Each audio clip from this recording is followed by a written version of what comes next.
네, 존경하는 위원장님, 심우정 후보자의 자료 제출 거부가 도를 넘고 있습니다. 재산 형성은 물론이고 자녀들의 입시, 취업과 관련한 어떠한 정보도 자료도 제출하지 않고 있습니다. 예컨대 제가 판례를 또 준비를 해왔는데요.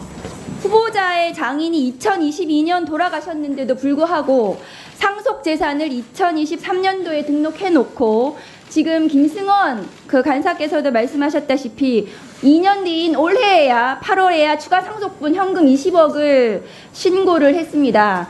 근데 안심상속 원스톱 서비스에 따르면은 사망하신 후에 바로 모든 상속 재산에 대한 추적이 가능합니다. 왜 지금 2년 지나서 현금 30억이 뭉칫돈으로 어디 캐비넷에서 나왔는지 어떤 자료도 제출하지 않고 있습니다.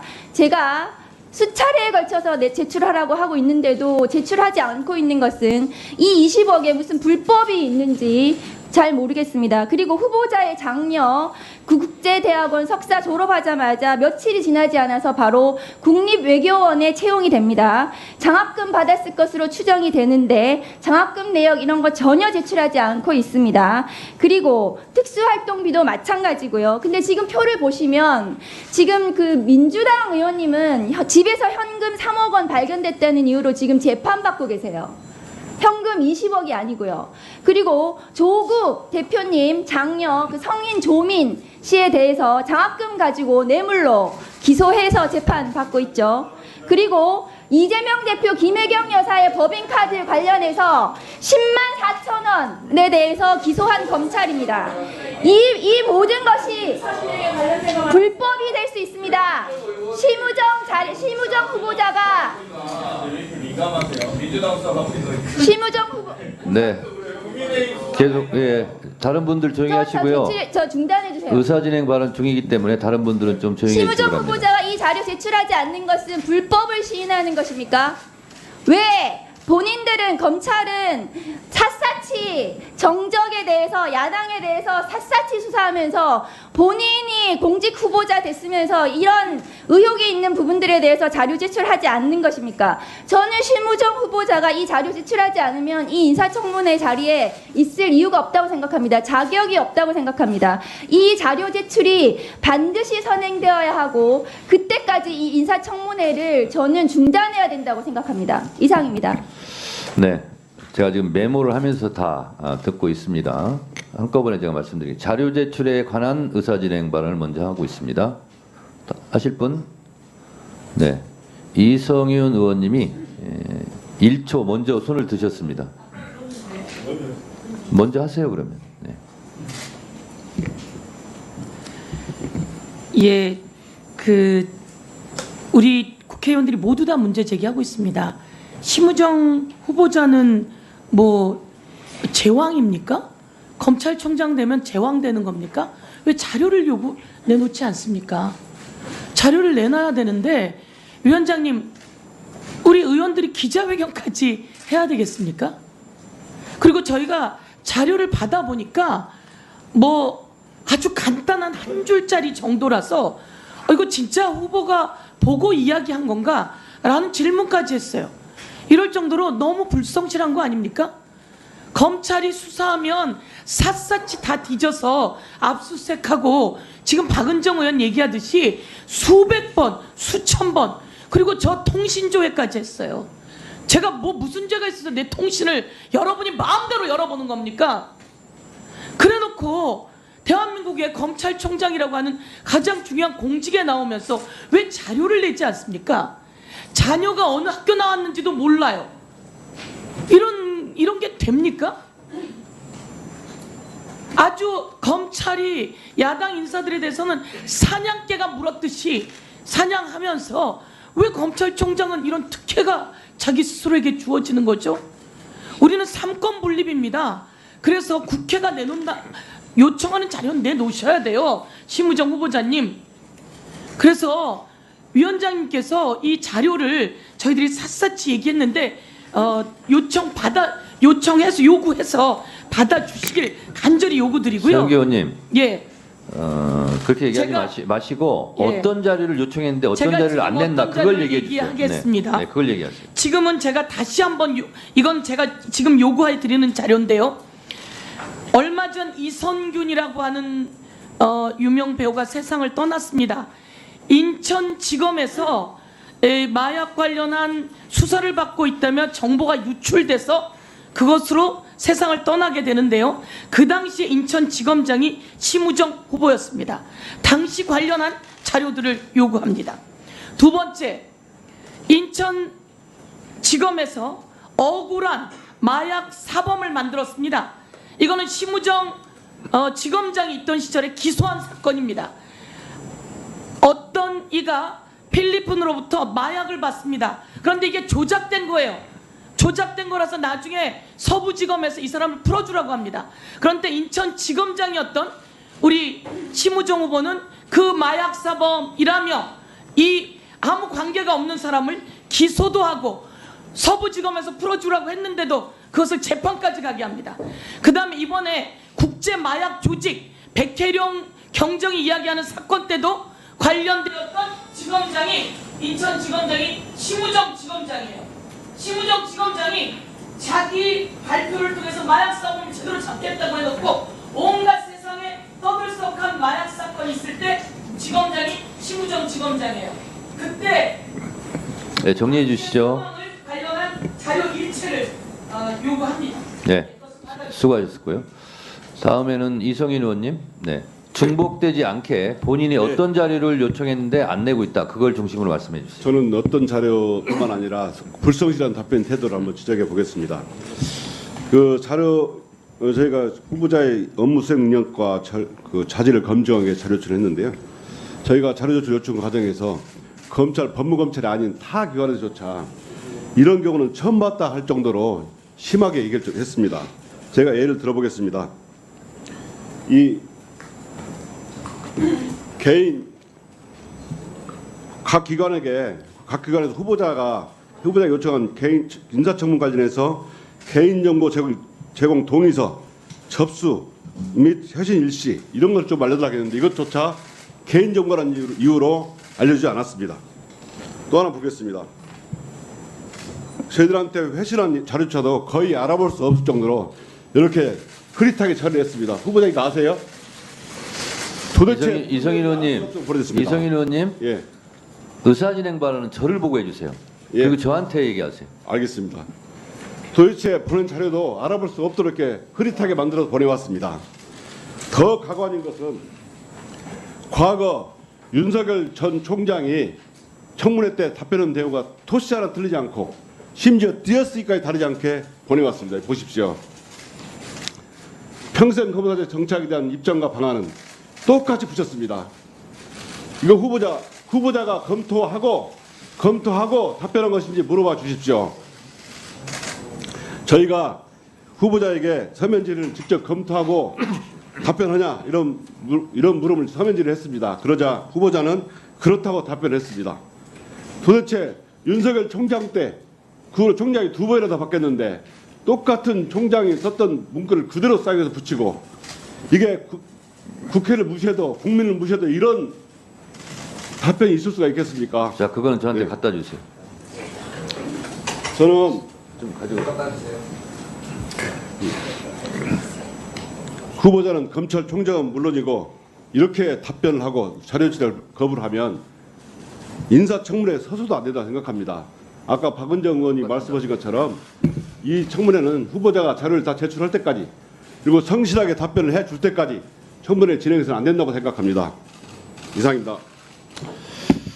심우정 후보자 한 가지 묻겠습니다. 자료 제출을 하지 않는 이유가 뭡니까? 저희 인사청문회 준비 과정에서 좀 최대한 성실하게 자료를 제출하기 위해서 저도 노력을 했습니다만 다만 저희 가족의 좀 내밀한 사생활이나 이런 부분에 대해서는 제가 좀 제출하지 못했던 점에 대해서 양해의 말씀을 드립니다. 그리고 지금 위원님들께서 말씀하신 부분들을 포함해서 제가 실무진들과 함께 더 추가로 제출할 자료들이 있는지 한번 검토하고 제가 말씀을 드리도록 하겠습니다. 다른 후보자도 아니고 검찰총장 후보자죠. 예. 다른 분보다 더 법에 엄격하고 법을 지켜야 되겠죠? 예. 자료 미제출에 대한 그렇게 하면 안 된다는 법적 규정을 혹시 알고 있습니까? 저 위원장님 말씀하신 바와 같이 국정감사 및 조사에 관한 법률상 자료 제출은 문헌적으로는 뭐 국가안보와 외교상 비밀이 아니면 제출해야 되는 것으로 규정되어 있는 것으로는 알고 있습니다. 다만 모든 법률은 내재적 한계가 있고 헌법상 후보자. 예. 내재적 한계를 얘기하는 것이 그럴듯해 보이나 본인이 자료 미제출한 거에 대한 면죄부가 되지는 못합니다. 자, 내재적 한계라는 것은 법에서 규정한 부분에 대해서 그걸 제외하고 해석상의 문제죠.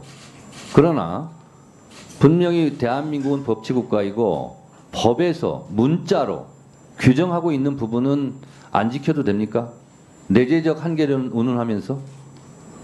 네, 위원장님, 제가 그러니까 위원장님과 저 위원님들께서 말씀하신 자료에 대해서 좀 추가로 제출할 부분이 있는지는 제가 신문지로 자, 후보자 들으세요. 말씀드리겠습니다. 지금 인사청문회 공직자 후보자로 그 자리에 앉아 계시죠? 예, 그러면 인사청문회법을 따라야 되겠죠? 예, 그렇습니다. 네. 인사청문회법에서는요, 수사 중인 사안이라거나 아니면 개인정보보호법에 따라서 답변하기 어렵다라는 것, 그리고 거기에 따른 자료 미제출은 처벌하게 돼 있어요. 그리고 그렇게 하지 말라고 규정돼 있어요. 하도 그런 핑계를 대기 때문에. 따라서 지금 후보자가 얘기하는 부분은 지금까지 의뢰껏 관례상 해왔던 것에 기대어서 자료를 미제출을 하고자 하는 것으로밖에 볼 수 없습니다. 그러면 안 됩니다. 안 된다는 법조항을 제가 읽어드리겠습니다. 만약에 이 법조항을 제가 주지를 시켰음에도 불구하고 자료를 계속 미제출, 자료 제출을 거부할 경우에는 특단의 조치를 취할 것이라는 것을 미리 말씀드립니다. 인사청문회법 공직 후보자는 국회 증언감정법 제4조 1항 단서 규정에 해당되는 경우에는 답변 또는 자료 제출을 거부할 수 있다. 자료 제출을 거부할 수 있고 답변을 거부할 수 있어요. 국회 증언감정법 4조 1항입니다. 그럼 4조 1항이 뭐냐? 그걸 읽어드리겠습니다. 군사, 외교, 대북 관계의 국가 비밀에 관한 사항으로 그 발표로 말미암아 국가 안위에 중대한 영향을 미칠 수 있음이 명백하다고 주무장관, 법무부 장관이겠죠. 증언 등의 요구를 받은 날부터 5일 이내에 소명하는 경우에는 그러하지 아니한다. 이렇게 되어 있습니다.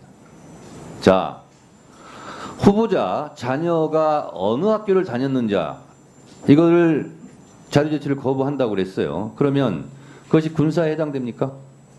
후보자 말해보세요. 군사에는 해당하지 않습니다. 외교에 해당됩니까? 외교에도 해당하지는 않습니다. 대북 관계에 해당됩니까? 해당하지 않습니다. 그것이 알려지면 국가 안위에 중대한 영향을 미칠 수 있음이 명백합니까? 그렇지는 않다고 생각합니다. 근데 왜 제출하지 않습니까? 제가 말씀드린 대로 자, 조건이- 또 예, 얘기할게요. 예. 그런 걸로 피해 나갈 수 없습니다. 이전까지 법사위에서는 그랬는지 모르겠지만 정청래 법사위 체제에서는 허용하지 않습니다. 또 읽겠습니다. 형사소송법 제148조 누구든지 자기나 다음 각호의 어느 하나에 해당하는 자가 형사소추 또는 공소제기를 당하거나 유죄 판결을 받을 사실이 드러날 염려가 있는 증언을 거부할 수 있다 이렇게 돼 있어요. 이거 말고는 거부하시면 안 됩니다. 그리고요, 형사소송법 149조는 직업상 다른 사람의 비밀을 알았는데 그것을 공개할 경우 타인에게 피해가 줄 경우는 증언이나 자료 제출을 거부할 수 있겠죠. 그럼에도 불구하고 단서조항 본인의 승낙이 있거나 중대한 공익상 필요가 있을 때는 예외로 한다. 이렇게 돼 있어요. 그래서 제가 이걸 읽어드린 취지는 지금 후보자가 얘기하는 뭐 사생활, 개인정보 보호, 뭐 수사상 기밀이기 때문에 하는 것은 인사청문회법이나 증언감정법에 규정하고 있지 않아요.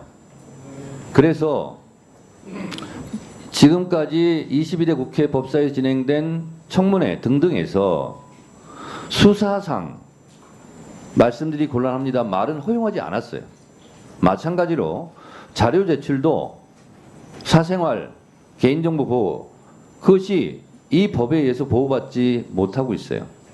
자료 제출하시겠습니까? 제가 실무진과 함께 제출할 수 있는 자료들을 검토해서 말씀드리겠습니다. 자, 저희는 청문회를 해야 되고 자료 제출을 하지 않았기 때문에 청문회를 제대로 진행할 수가 없는 거예요.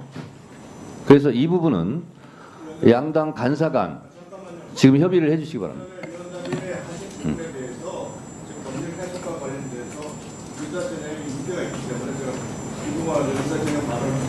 네, 의사진행 발언하세요. 위원장님께서 지금 국회 관련된 인사청문회법 관련 규정을 말씀을 하셨습니다. 근데 인사청문회법 제19조를 한번 보시면요. 위원회 구성과 운영, 인사청문회 절차 운영 등에 관해서 이 법에 규정한 사항을 제외하고는 국회법, 국정감사 및 조사에 관한 법률, 증언감정 등에 관한 법률을 준용한다. 이렇게 되어 있습니다. 그러면 여기에서 관련된 규정이 준용을 한다면은 그 인사청문회 국정감사법 제8조를 보시면 감사 조사의 한계, 감사 또는 조사는 개인의 사생활을 침해하거나 계속 중인 재판 수사 중인 사건의 소추에 관여할 목적으로 행사되어서는 아니 된다.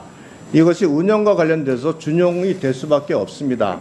그래서 지금까지 전례 과거에 이 내용을 뭐 자료 제출과 가서 논란이 많았던 이유고 자료 제출이 일부 안 된 이유는 이와 같은 법 규정상의 적용에 어떤 그 여러 가지 문제가 있었기 때문에 이 부분에 관해서 이렇게 진행이 되었던 겁니다. 특히 본인이 아닌 가족에 대한 문제, 그 자녀에 대한 문제 이런 부분에 인사청문회에 있어서 그것이 정말로 언론에 특히 문제가 되거나 또는 무슨 그 과정 속에서 의혹이 제기된가 하는 특별한 경우가 아니라면 그냥 일반적으로 모든 가족과 관련된 모든 문제를 그대로 다 내라고 하는 부분에 대해서 지금까지 서로 양해가 있었던 부분이 있습니다. 또한 재판 또는 수사 중인 사건과 관련된 부분에 대한 자료를 요구할 때는 지금까지 준용 규정에 근거해서 지금까지 감사 청문 피의 대상 기관에서 이 부분에 대해서 자료를 제출하지 않은 부분이 있기 때문에 이 부분에 대한 해석이 문제가 있어서 지금까지 진행된 것이지 일방적으로 과거의 법사위나 다른 상임위에서도 법에 근거 없이 이것이 이루어진 게 아닙니다. 그래서 제가 지금 우리 후보자 측에서 낸 자료 중에 일부의 자료에 대해서는 아마 이 지금 감사법 제8조에 근거해서 자료 제출을 내지 않은 것으로 알고 있습니다. 이게 준용이 되기 때문에 이 준용 규정을 가지고 해석을 한다면 이건 조정을 해가야 되는 것이지 일방적으로 이게 위법이다 단정할 사안은 아니라고 생각을 합니다. 자, 유상범 간사께서 국회 국회 인사청문회법 19조 준용 규정을 말씀하셨습니다. 제가 정확하게 다시 읽어드리도록 하겠습니다. 인사청문회법 제19조 준용 규정 위원회의 구성, 운영과 인사청문회의 절차 운영 등에 관하여는 여기까지 잘 들어보세요. 그 다음이 중요합니다. 이 법에서 규정한 사항을 제외하고는 국회법, 국정감사 및 조사에 관한 법률 등등을 준용한다. 이렇게 돼 있어요. 이 법에서 규정한 사항을 제외하고예요. 그리고 다른 법의 준용 규정을 따르는 거예요. 그러면 이 법에서 규정한 사항을 제외하고 했으니까 이 법에서 규정한 것은 지켜야 되는 거예요. 무슨 얘기 아시겠습니까? 그래서 제가 아까 읽어드린 인사청문회법 제16조를 얘기한 겁니다. 무슨 얘기 아시겠습니까? 유상범 간사님이 더 강조해서 말씀해 주셔서 감사합니다. 인사청문회법 제16조 공직후보자는 국회 증언감정법 제4조 1항 단서의 규정에 해당되는 경우에는 답변 또는 자료 제출을 거부할 수 있다. 그러면 국회 증언감정법 제4조 1항이 뭐냐? 그 4조 1항이 군사 외교 대북 관계의 국가 기밀에 관한 사항을 제외하고는 내라 이런 얘기예요. 이건 해석의 요지가 아니라 써 있어요. 글자로. 자, 자 됐고요. 잠깐만요. 자 조용히 하세요. 잠깐만요. 자, 다른 분들 다 조용히 하세요. 자, 다시 한번 말씀드립니다. 유상범 간사님께서 말씀해 주셔서 더 뚜렷하게 선명하게 됐는데요. 인사청문회법 제19조 인사청문회 이 법에서 규정한 사항을 제외하고는 다른 법을 준용한다. 그럼 이 법에서 정한 것은 지켜야 되는 거예요. 그래서 인사청문회법을 제가 아까 읽어드린 거예요. 다른 것을 준용하더라도 인사청문회법 제16조에서 규정하고 있는 걸 지켜라. 근데 예외가 있다. 그것이 국회 증언감정법 4조 1항이다. 그러면 4조 1항은 뭐냐? 군사 외교 대북 관계 국가 기밀에 관한 사항으로 그 발표로 말미암아 국가 안에 중대한 영향을 미칠 수 있음이 명백한 경우를 제외하고는 다 제출하라. 라는 거예요. 그렇잖아요? 그래서 잠깐만요.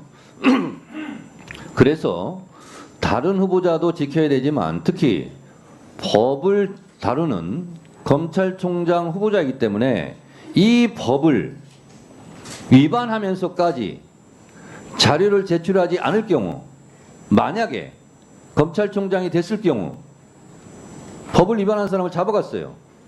그 잡혀간 사람이 아니 검찰총장도 보니까 국회 인사청문회법을 안 지키던데요. 검찰총장은 왜 안 지키면서 나한테는 지키라고 해요? 이러면 할 말이 없잖아요. 그래서 법 준수에 모범을 보여야 돼요. 그렇지 않으면 검찰총장으로서 직무를 수행하기가 상당히 어려워집니다. 왜? 본인은 검찰총장 출발, 인사청문회 때 인사청문회법부터 안 지켰기 때문에. 후보자 어떻게 생각하십니까? 제가 제출할 수 있는 자료에 대해서 또 추가적으로 검토를 해보겠다는 말씀을 드리겠습니다. 자, 추가적으로 제출할 자료를 검토하지 말고요. 이것만은 못 제출하겠다 하는 게 있습니까? 한번 지금 말씀하신 내용들을 한번 살펴봐야 될 것 같습니다. 아니, 예. 그렇게 하지 마시고요. 지금 32%를 미제출한 게 아니라 32%만 제출했어요. 10건 중에 3건만 지금 제출했거든요. 7건은 제출 안 한 거예요. 그러면서 무슨 인사검증을 철저히 해주시고 존경하는 정청래 위원장님께 감사드리고 철저하게 물어주시고 성실하게 답변하고 그런 인사말을 어떻게 할 수 있어요? 위원장님, 제가 32%만 제출한 게 아니고 제가 한번 확인을 해봤더니 자, 그래서 양 간사간 지금 협의를 해주시고 자료를 이렇게 미제출을 70% 정도를 미제출한 했을 때 우리 인사청문위원들이 어떻게 청문회를 하겠습니까? 청문회를 하기가 어렵습니다. 그래서 잠시 양쪽 간사 간에 협의를 하시고 언제까지 지금 간사들은요. 민주당 간사님은 민주당 의원들이 요구한 자료 중에 요것만은 꼭 받아야 되겠다. 그리고 국민의힘 유상범 간사님께서는 요 정도는 꼭 받아야 되겠다는 것을 합의해 주시고 그거를 오전 중에 제출한 조건으로 인사청문회를 실시하도록 하겠습니다. 간사 간 협의를 위해서 잠시 정의하겠습니다.